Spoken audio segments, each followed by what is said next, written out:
welcome you to another Blackmore Connects event, a division of Blackmore Partners, Inc. My name is Gerald O'Dwyer, Managing Director of Blackmore Partners. Today we are doing another presentation with Mike Lorelli. I've lost track of him. I think we've done 15 presentations over the years. I've known Mike going back to when we first started Blackmore Partners, and we're working on our first deals.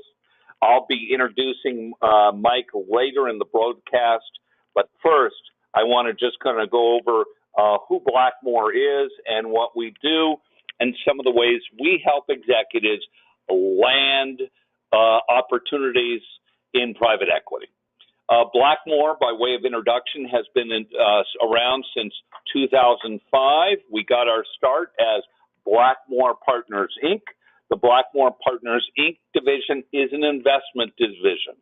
What we do is we work with executives like you on the phone to monetize your background into a deal, and when the deal is ready, we shop it to private equity. You run that company as the CEO, president, and our goal is you're getting a salary between $500 and $1 million, up double or triple that for EBITDA bonuses, and 5% equity without putting money in.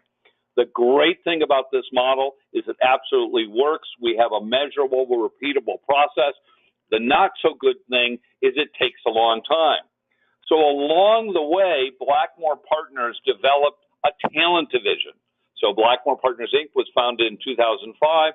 In 2010, we started the Blackmore Talent Division. We have two partners there, Xian Chow, Mike Johnson, and 8 full-time recruiters. Last year, they worked on over 200 searches last year and in 54 industries. If you've heard our presentations before, you know that there's over 250,000 C-level roles out there every year. There's plenty of opportunities with private equity. You just have to have a strategy to become top of mind with private equity, or it's just not going to happen. So the Blackmore Connects, again, Xian Chow, Mike Johnson. And then what we have is on my side, there's Rick Grady, Elaine Eldestein, and Manchant Malahan. We're the deal team. And then we have the Blackmore Connects group. The Blackmore Connects group offers, if you will, the education and networking opportunities so that you can land private equity roles in as little as 90 days. So they have educational webinars, they have educational articles, they have tools, they have templates. They bought PitchBook, which is a $40,000 private equity database, biggest in the world, just got bought by Morningstar. So they have all of that so that we can make your life simple in landing private equity roles. In addition, we have a YouTube channel here that you may want to look at, with lots of educational material. So we highly recommend you go to look up a Blackmore Connects, and what you can see, marketing videos, Blackmore Connects for C-level. So if you're a C-level role executive, you can see right here, this is one of the many places you can go on Blackmore and download some free videos on how to select the right PE partner. Michael Lorelli, the private equity play. Blackmore Connects, what private equity firms are saying about us. You name it, we have it, and it's right up on our YouTube channel. So please go ahead and go there. Again, Blackmore Connects on YouTube, okay? So let's talk a little bit about the 5 ways to get into private equity. Okay, in the typical executive, and we get these all the time, what they do is they take their resume, because this is traditionally what works for corporate America, is you take your resume, send it to private equity firms, get introductions, but it will go nowhere. Private equity firms, if you've been on our material before, they need either deals or, these days, one of the things they're desperate need of is deal ideas. So in other words, what is a deal idea, or what we call a deal thesis? It is a overview of trends, and given those trends, what kind of acquisition strategy would you do to take advantage of those trends? It's that simple. So we call that the purple squirrel. Now, ideally, to get into private equity, you have a deal, okay? But I don't know if any of you right now have a deal. If you do, contact us. We'll help you get it developed and shop it to 200 private equity firms that are in that space. Why we say 200 is private equity firms are very niche-y. Even though they say they do XYZ deal, it doesn't mean that's going to be a fit. So key thing in getting a deal done or getting your deal thesis done is that it's matched to private equity firms, okay? Another way, so we have the deal thesis and a deal. We have the purple squirrel, where you're sending only your deal thesis, telling the private equity firms that you're looking to buy a company in the space. You want to meet them for 15 minutes. You're going to get a 25% response rate by email is what we're seeing as the common pattern using the template provided by Blackmore Connects. The other thing you can do, and which is the most or least effective strategy, is wait for recruiters to call you. The trend is for private equity firms to build benches. So that means they're not using recruiters unless they have to. And we're seeing, and what we're hearing from the private equity firms is that in less than 10% of the recruiting situations are they using outside recruiters. So you need to get on the bench. So what do I mean by get on the bench? That means private equity firms are looking at 300 to 500 deals. Some private equity firms are seeing thousands. That's what they tell me. And they're doing about one deal for every 300 they're looking at. Now, why aren't they doing more? Well, they're not doing more is they don't have you on the bench. So they're looking for experts. They're looking for executives, typically 25, 50 million P&L, north of that, industry expert. Mike will talk about being a generalist here, but they tend to tell us they only want experts. But it's not always the case, because once you get on the bench, you build rapport, they build trust. They will allow you, just like they have Mike, you can go into other industry segments or other industries even. And so private equity firms are building benches. They're looking for board members. 5 years ago, when I would talk to private equity firm about board members, the only people on the board were the private equity firms and members of the company they bought. Now, anywhere from 2 to 3 board members. They need new eyes and ears to help these companies grow, and you can be the one, and that happens to be the topic today. They're building benches for replacement executives. Just because they buy a company doesn't make that company any smarter because they put money in. So therefore, they're replacing executives or moving the executives in the firm they're just acquired around at a faster pace than we've ever seen before. So replacement executives is a great opportunity. They're also, in order to win more deals, building benches so that when they get an investment bank deal, they will be calling you and say, "Hi, Bob, or Jane, Mike, we have a deal. We think it's right in your wheelhouse. We recall your deal thesis. How about working with us? And if you win it, we win it, you'll take either a board role or some kind of other senior level role." The third way to get into private equity, hire your own personal recruiter. Our recruiters are backlogged 6 months or more for doing placement work. That means you hire them. It's typically about $15K a month. But there's folks like NACD Partners and out there that may have the bandwidth to do it. Great way to go. If you don't have a deal thesis, you just want to market your resume, these folks work their butt off. Typically, it's going to take you about 6 months to land a role. Well worth it. The other thing is to attend networking events where private equity go. So at Blackmore Partners, one of my roles is really to tell the whole story. So I'm out shopping deals to private equity firms, both by phone and in person at conferences. I'm selling our talent services.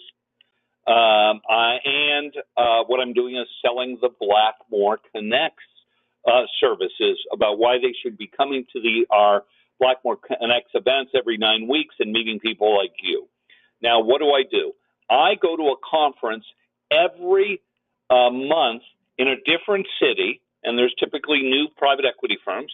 There's typically anywhere from 50 to 100. These are through such groups as ACG Global, and you can find out all their events. Here's one coming up at Intergrowth in 2018. There's probably going to be 2,000 deal makers there. Okay, 3 days, little pricey. I think this event is a minimum price of $3,000, but they range from basically 1,000 to 3,000. But there's an opportunity, if you can get to the right private equity firms, to meet them in person. The not so good thing about these events, if you're an executive, is you're competing with 1,000 other vendors trying to get to the same few hundred PE firms. The smaller groups in the regional events typically have 50 PE firms, and again, similar in lots of vendors. But it's still worth going. The education is well worth it, and you can shake some hands. What you don't know till you get there is who's going to be there and are they a match for your background. Then there is the Blackmore Connects events every 9 weeks. These are very small. There's no vendors. There's typically 15, 20 PE firms and a dozen to 24 executives at the maximum. We sell out every event, so plan ahead. If you want to attend our April 11th event, today only you can get 50% off and attend for $90.99. The best thing for executives is to get a package, okay? So there are 5 ways to land roles in private equity. A deal. Take a deal thesis, shop it to about 200 firms that are in your industry. This is very key. You need to acquire a database like Preqin or PitchBook or Bloomberg for private equity and do a perfect match. Without it, you're just wasting your emails, okay, and time. Okay, recruiters, hire a recruiter or attend networking events, okay? So in just a moment, I am going to be putting Mike Lorelli on. I'm going to unmute Mike. Mike, can you hear me? I've got you loud and clear, Gerald. Well, thanks. Mike, once again, I want to thank you for being here. We go back so far, and, I want to give you a little overview for those on this call here about who Mike is. Mike is an operating partner. He's a CEO. He is a board member, and he has led 4 back-to-back portfolio company engagements as a CEO with Riverside, Horseen Cook Capital Management, and Rutledge Capital. So previously to that, Mike has been a PepsiCo president twice. He's on the boards right now of iControl, CP Kelco, Axhoon, and Rita's Italian Ices. He's a master level accredited at both the American College of Corporate Directors and the National Association of Corporate Directors. Do you think he's qualified to talk about landing board seats? I think so. And Mike's been, I like to say Mike's been a plan of Blackmore Partners. If you've listened to our other presentation, another one he does is landing in private equity and the private equity play. And by the way, they are up on our special YouTube channel, so listen to them. So, Mike, what are we going to hear today about landing board seats and strategy and tactics? Can you give us a few nuggets? What's the best one? All right. Well, my best one will always be to have a terrific, what I call killer LinkedIn profile. There's no substitute. Probably 40% today of board candidates are found by a recruiter doing a query, and guess what? The recruiter is using LinkedIn. That figure we find very similar.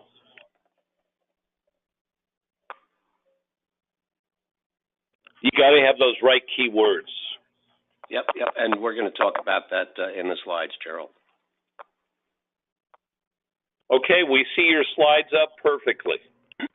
All right, good. Well, Gerald, thanks very much for that introduction. As Gerald mentioned, we go back a long time, and I love talking to the Blackmore audience, and I love talking about boards because they can be a very enriching experience. They can be financially rewarding as well, and for a lot of us, it's a nice way to start planning your career shift model away from a traditional day job. Now, we've got about 50 slides in here. I'm going to gear this to go about 50 minutes, so we leave some time for Q&A. So, Gerald, that's going to take us to just about 1 hour from right at this point. Given that we've got so much material, I found the best way to get through it is for me to give you the summary thought on each slide, and then at your leisure, since you can download the slides, Gerald has got them up here. At your leisure, I think you should page through them and take in the full content of the material. Now, this methodology that I'm going to take you through today is very, very simple, but the execution does take work, okay?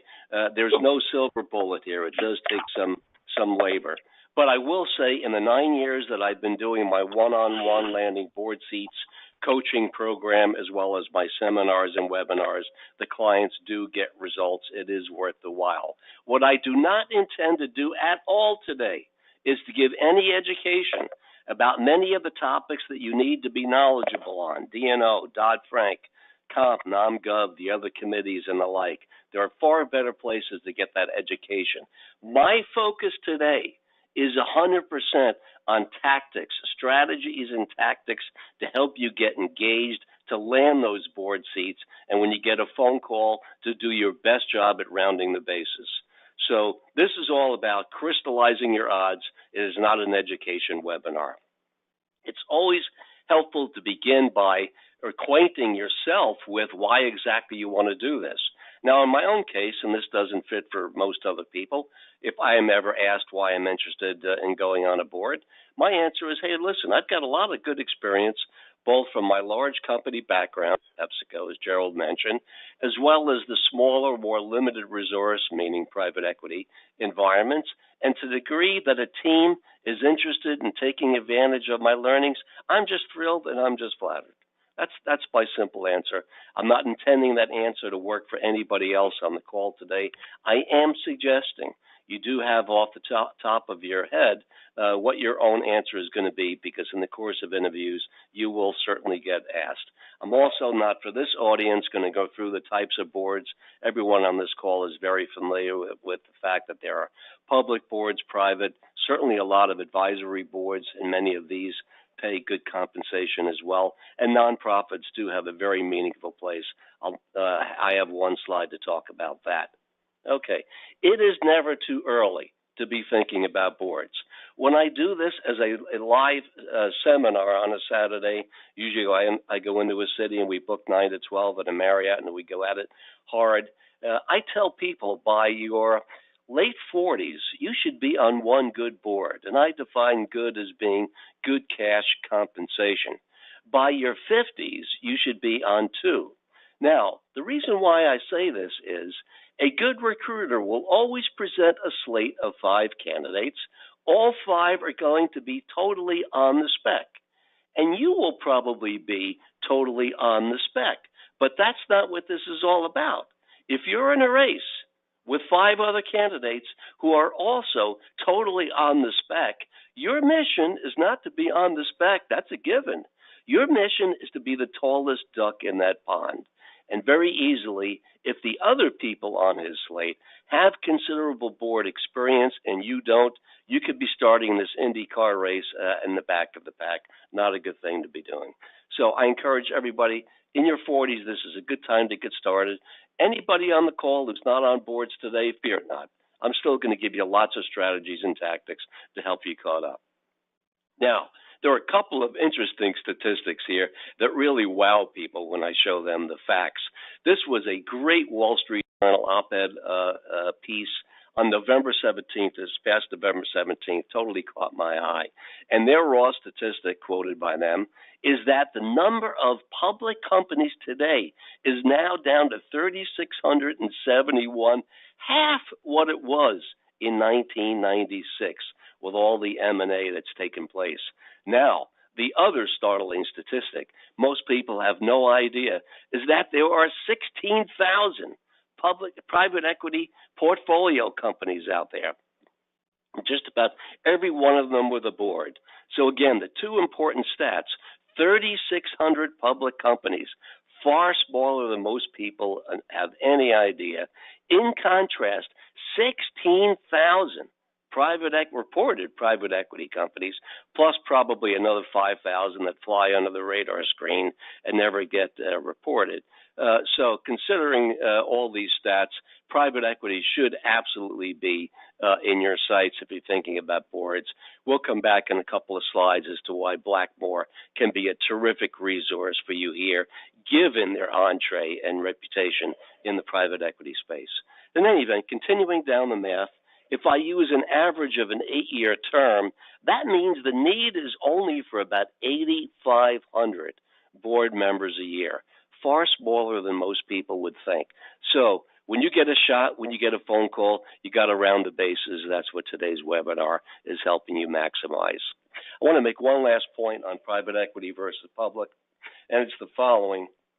If PepsiCo is going to add a board member because someone's retiring or they want to expand the board, they're probably going to call Spencer Stewart and say, you know, our candidate is likely the sitting CEO chairman of another Fortune 50, meaning go find me Alan Mulally, the turnaround, terrific superstar CEO of Ford, retired 3 years ago.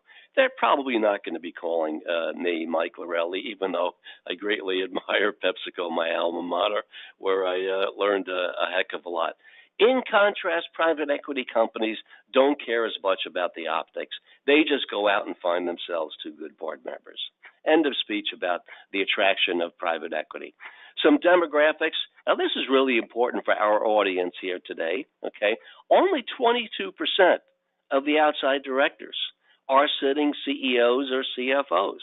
That's good news for a lot of the people on this call today who don't have a CEO or CFO title. And also in this category, I place consultants. Many, many, many consultants are very attractive to private equity firms, in particular for a good variety of reasons.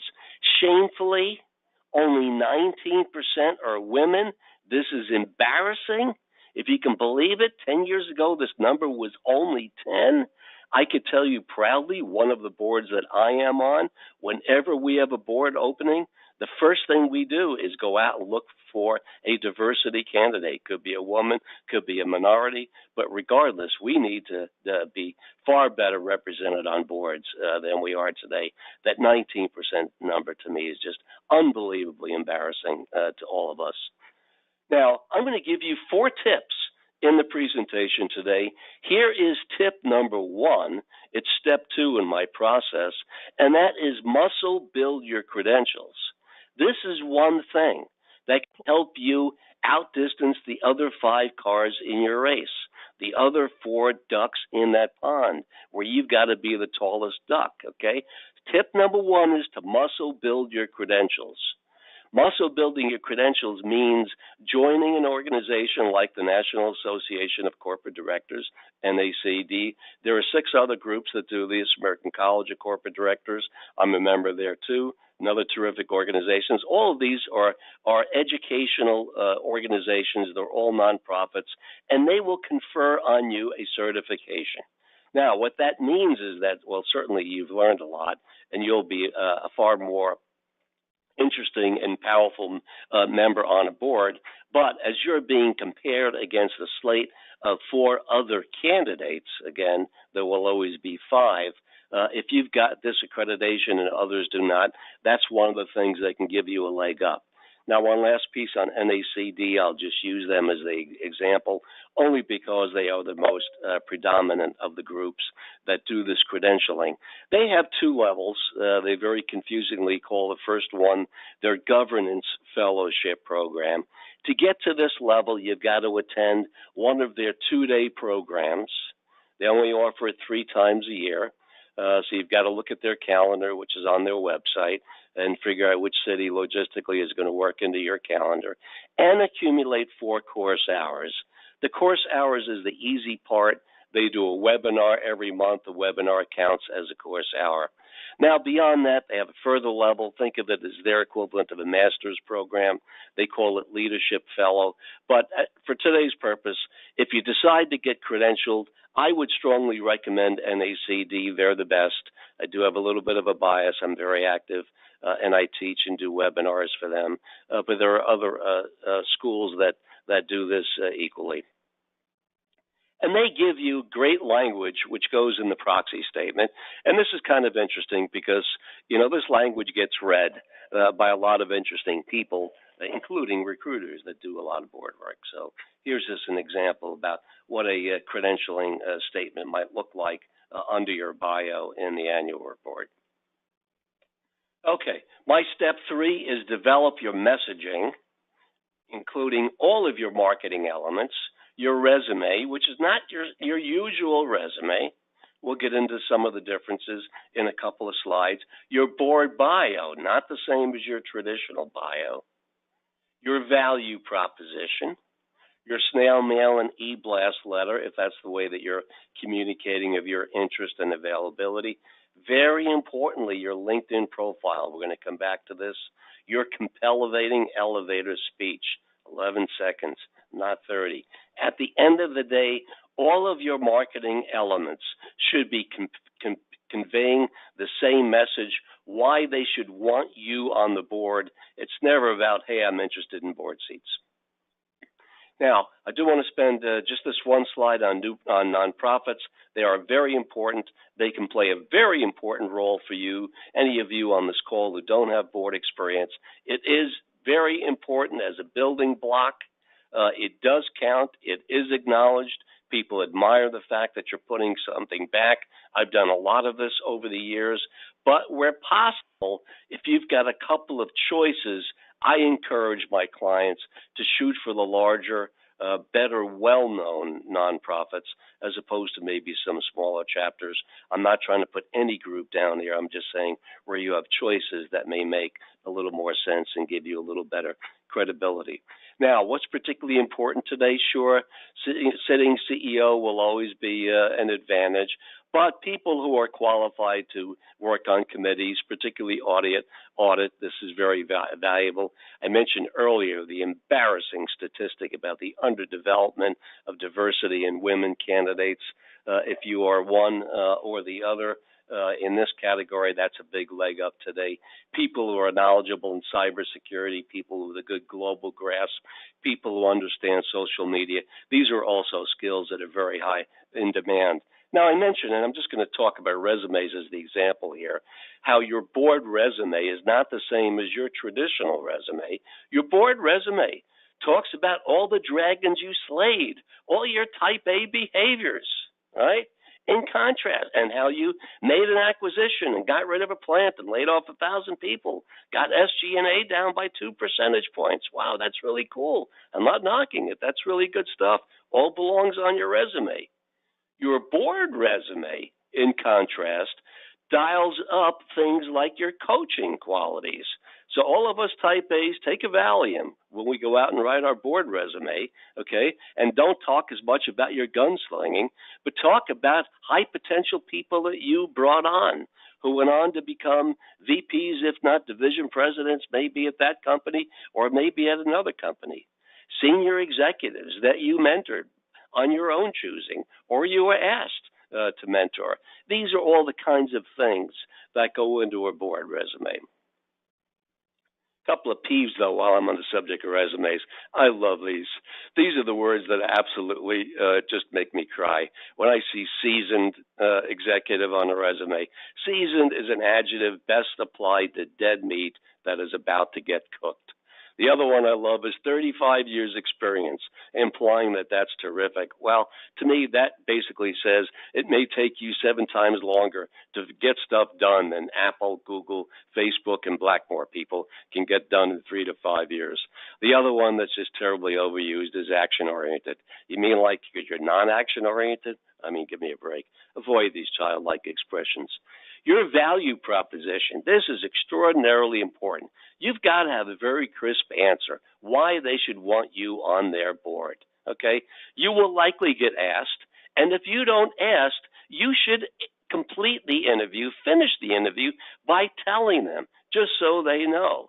So in my own case, right, if I was talking to a recruiter, not about a particular company, but he called me up and said, Mike, I do a lot of boards. I'm not working on something. I saw your LinkedIn profile. I want to learn about you a little bit more. If he didn't ask, I would end that meeting by saying, thanks very much for your time today, Gerald. I really enjoy this. Good to get to know you. Hope you'll keep me in mind in the future, because I think what I could bring to a board is a good cross-section of skills from my fortune underpinning, as well as the roles I've played in these limited resource environments.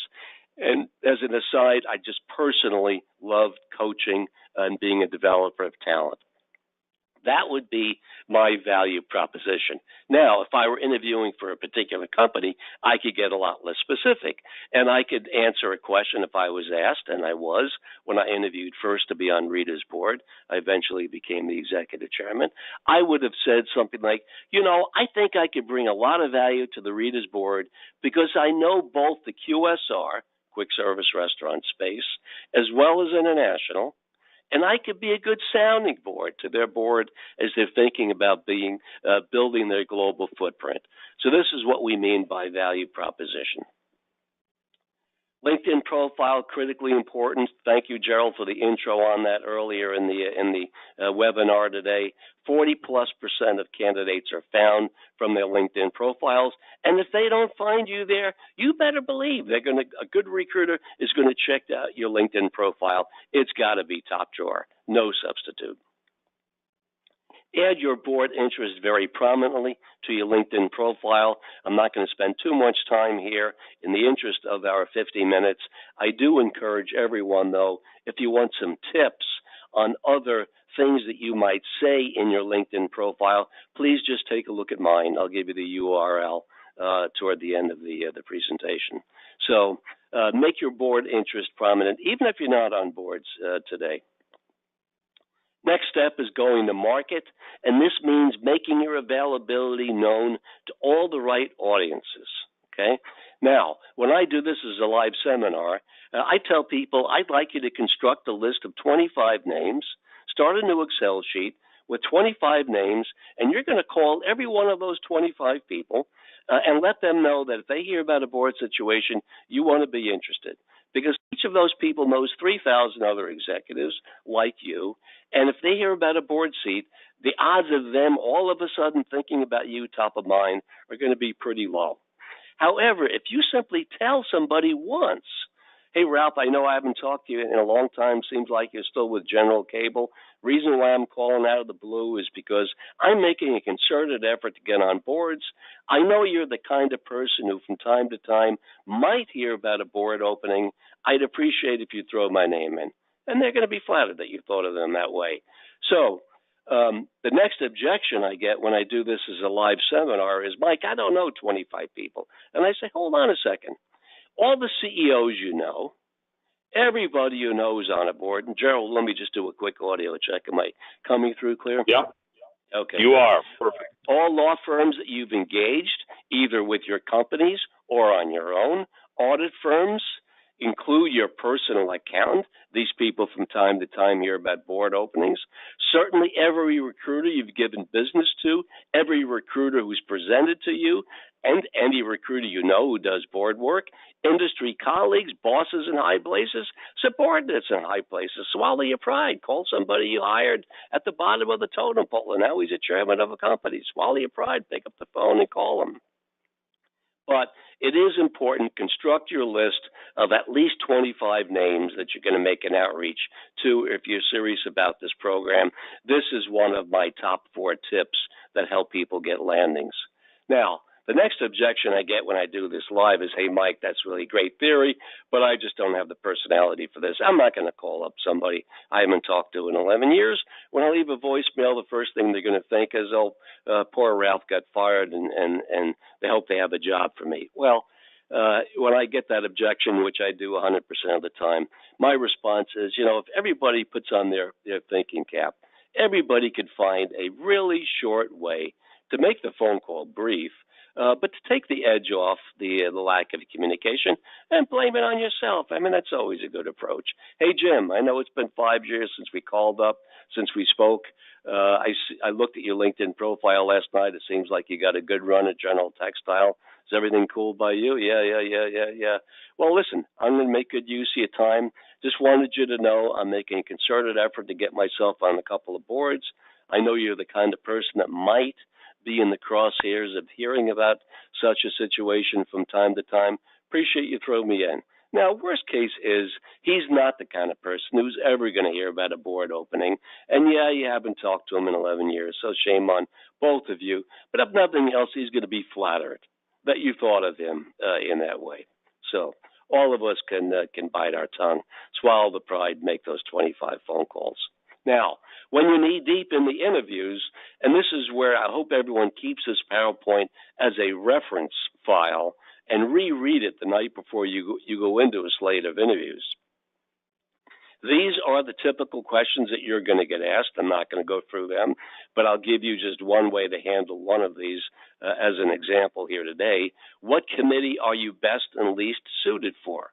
So let me give you my own answer to this, not suggesting at all that this is the right answer for people on this call. But if I get asked this question, my answer is, first of all, I'm honored to serve on any committee where you'd like to deploy me. I'm just happy to do that.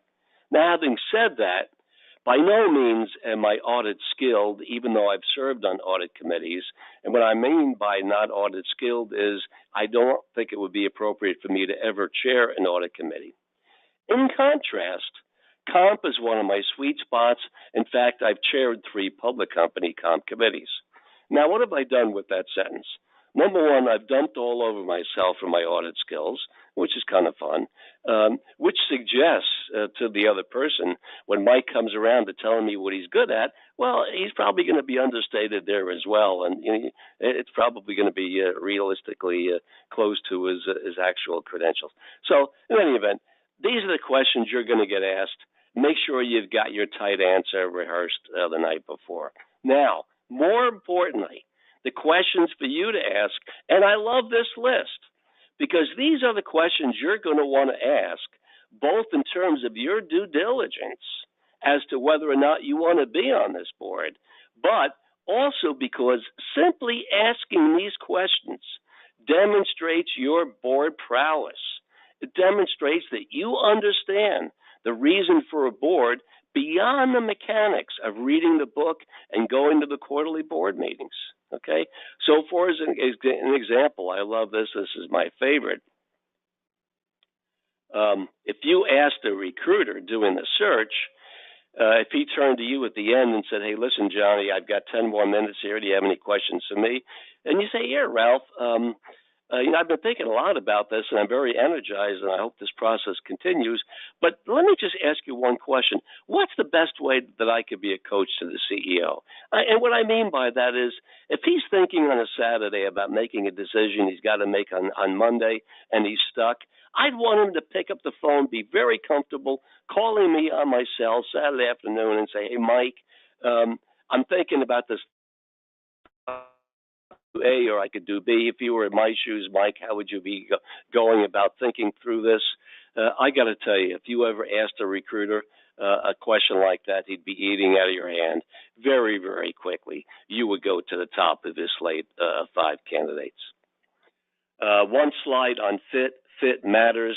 Bobby Valentine, how the heck he ever got picked to go manage the Red Sox is beyond a lot of people's imaginations. I'm sure everybody on this call, since we're all senior people, understand the importance of fit, not just in the day-to-day life, but certainly in the boards as well. Prep time, 3 days, not 3 hours, 3 days. Even for private companies, amazing how much you could find when you Google. skills map. This is also in my list of the best 4 tips. Now, the way I'm going to show you this is by way of an exact example.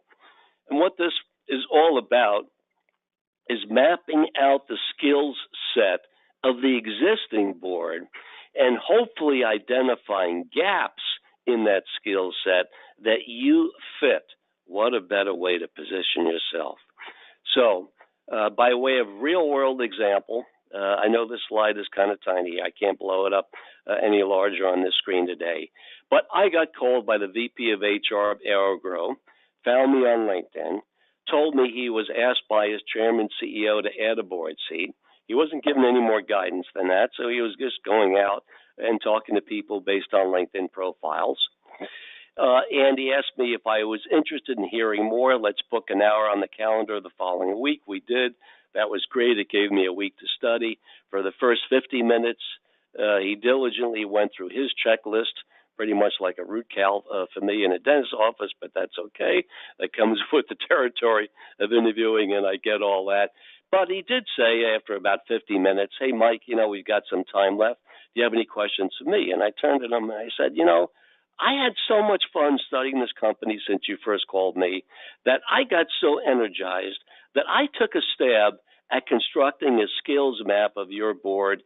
And this is probably half wrong because I did it from reading the bios that were on your website and by looking at people's LinkedIn profiles. And what I did, and if you're online right now, I want to send you 2 slides. And he said, yeah, I'm online. I sent them a PDF with 2 slides. This is slide 1. I said, so Harry, what I did here on the x-axis left to right, I listed the skills that I thought AeroGrow needed to be successful in the market.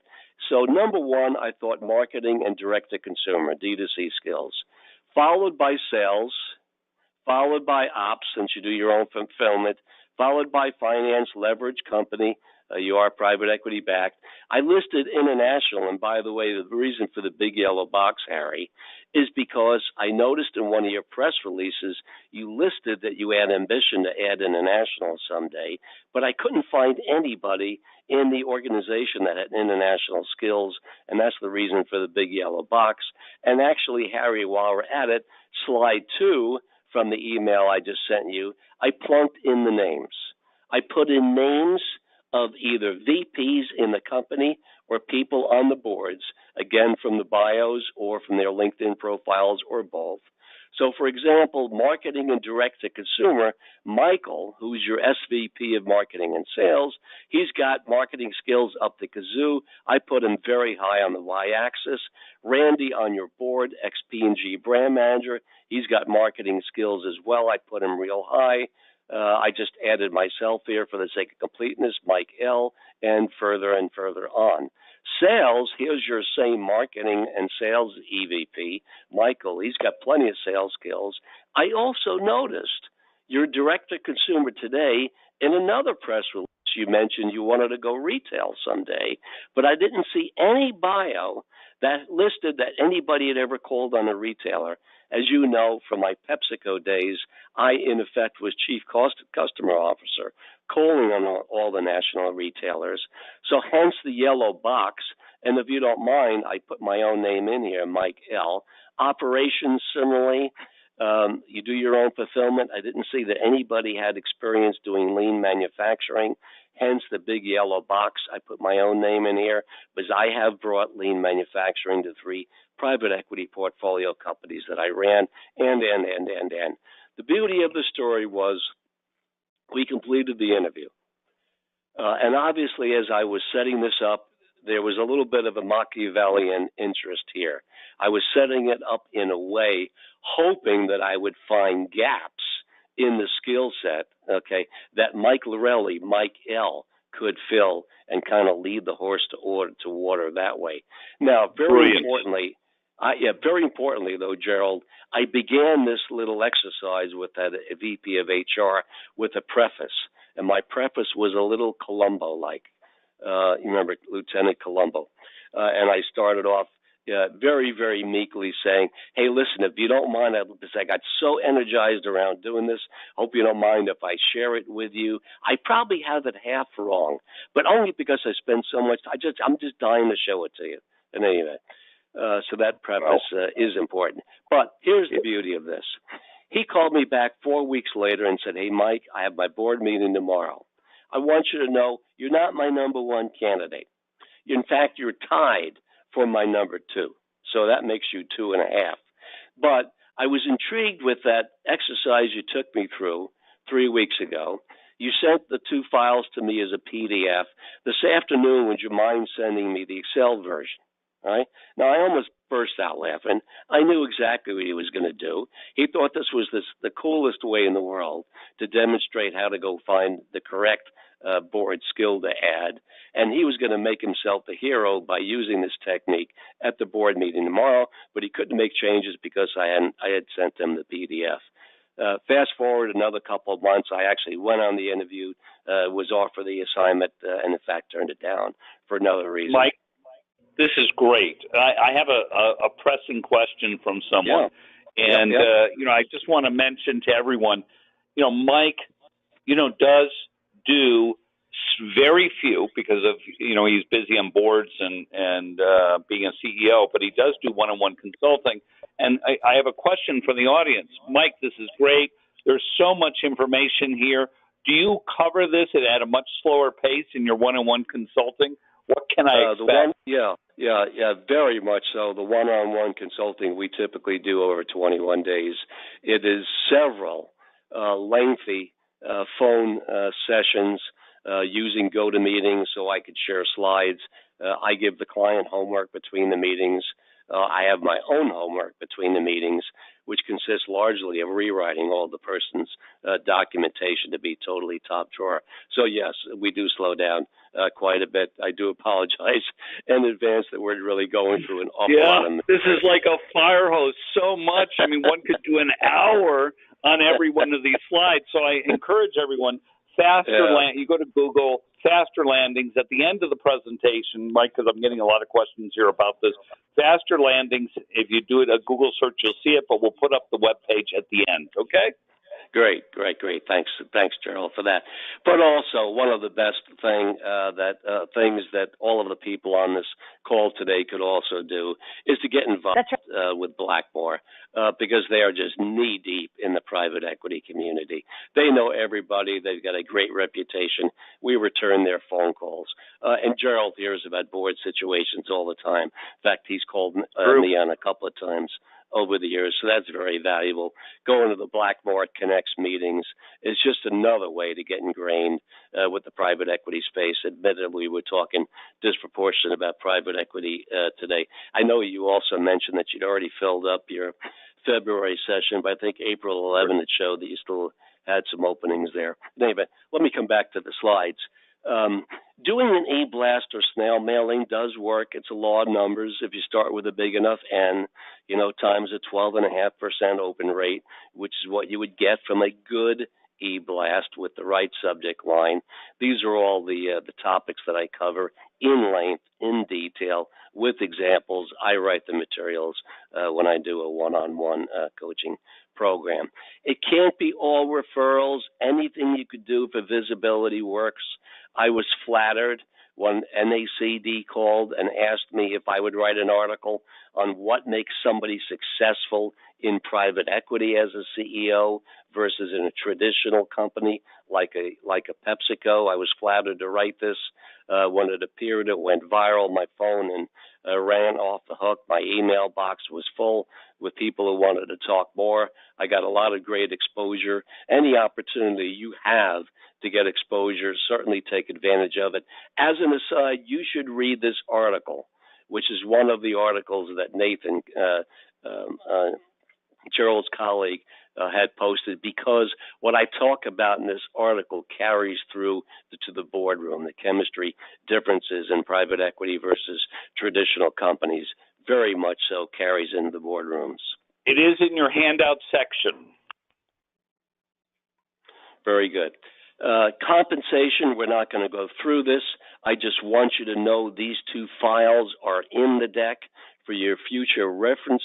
There's nothing wrong with if a recruiter gives you a term sheet pretty deep into the recruiting process for you to react to. There's nothing wrong with your pulling up these two tables. This first one is from NACD, their survey last year. The second one is from Pearl Meyer. Most of us are familiar with Pearl Meyer, the leading compensation consulting firm in the world. There's nothing wrong with going back to that recruiter and say, you know what, I have access to a couple of comp tables, and this term sheet looks a little board light, if you don't mind my saying so. Do they have any room for negotiation? There's nothing wrong with doing that. So just be aware that these tables are here. It comes part of today's seminar with my thanks. Before you sign, checking out D&O, it's an obvious thing, but it's still remarkable how many startups, fast growth, emerging companies, genius founder CEOs who totally understand the importance of D&O, but in the meantime, they're trying to make payroll and pay for tonight's pizza in the guest room, and they say, well, someday I'll get around to D&O. Well, if they don't have D&O, I would just get on your track shoes faster than fast. Patience is a virtue. This program takes a good 12 to 8 months. I call it an incubation period. You're going to do some emailings. You're going to do some snail mailings, perhaps. You're going to make those 25 phone calls and talk to 25 people, but your phone is not going to be ringing off the hook next Monday morning. Okay, you could talk to someone and mention this to them. It could be an accountant. They might not hear of a situation until fall of next year, and then they flash back. You know, Gerald O'Dwyer called me out of the blue. It was good to hear from him again. He told me he'd be interested in board seats. I'm going to throw his name in the ring. So that's the way this process, works. It is a law of numbers. It does take an incubation period. Patience is a virtue. Let me spend a fast second here on business cards. Very important here as well. Now, PepsiCo would hang you if you ever played with the beauty of their professional business cards. I happen to have several business cards for my many affiliations. One is a boutique private equity advisory company that I'm a member of called Private Equity Performance, but that's not the point. The point is on my business card for this firm, I list very prominently independent director. And if I go to an ACG meeting or a NACD meeting, and I know that I'm going to be handing out business cards, this is the business card I want to be handing out. I want people to see very prominently Mike Lorelli. This is one of the things that he does as prominent as his day job. This is really great. Sorry, Gerald. I just want to, after you go over the faster landing, I have some questions that are popping up. I want to also, we're going to go to questions in just a moment. Start writing down your questions, or we can actually, if you raise your hand, we'll go to you live. Very, very good.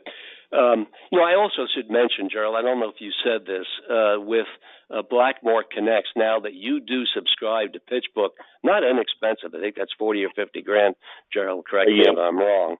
But people who are members of your network do have access, so they can rifle in on private equity people that they should be targeting.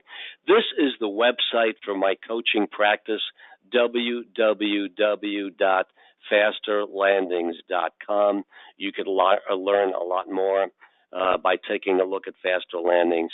There also is a testimonials tab.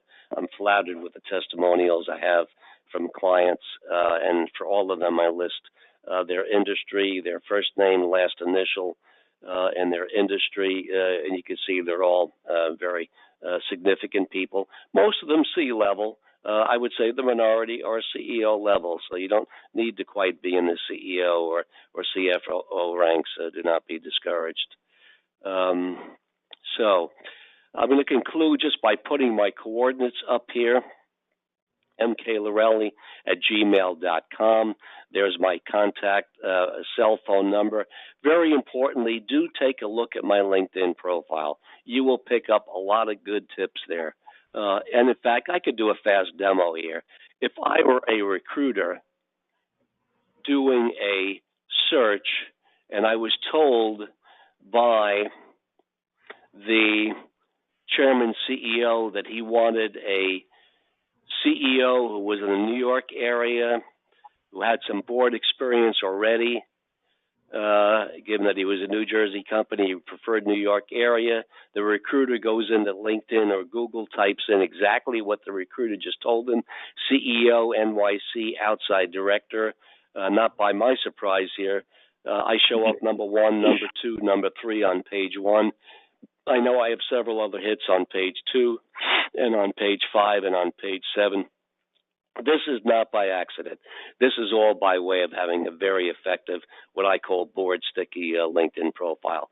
So much to be learned by taking a look at my own URL, www.linkedin.com/IN/Mike Lorelli.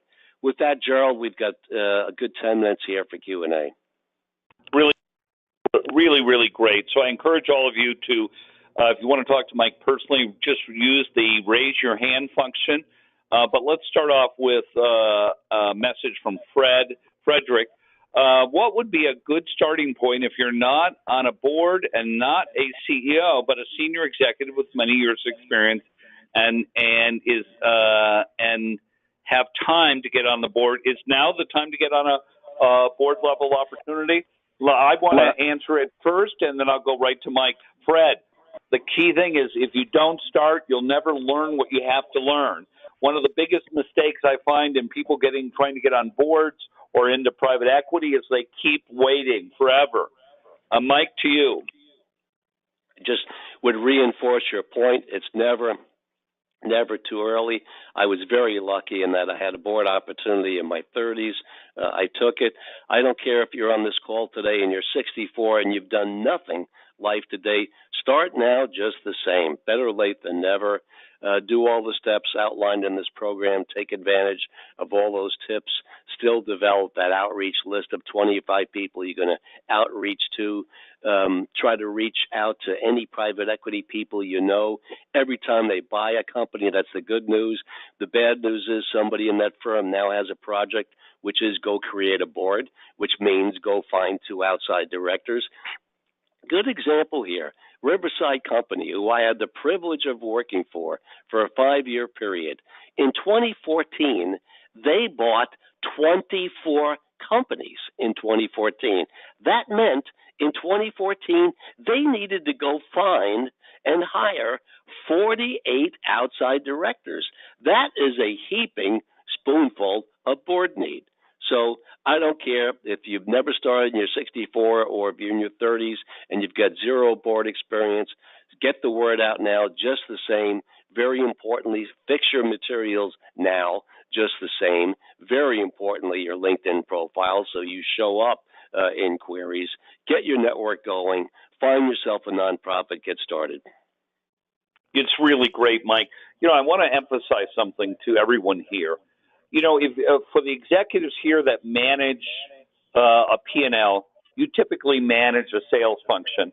And if your sales team only had a dozen or a few dozen prospects, you would tell them, hey, we've got to build up that funnel.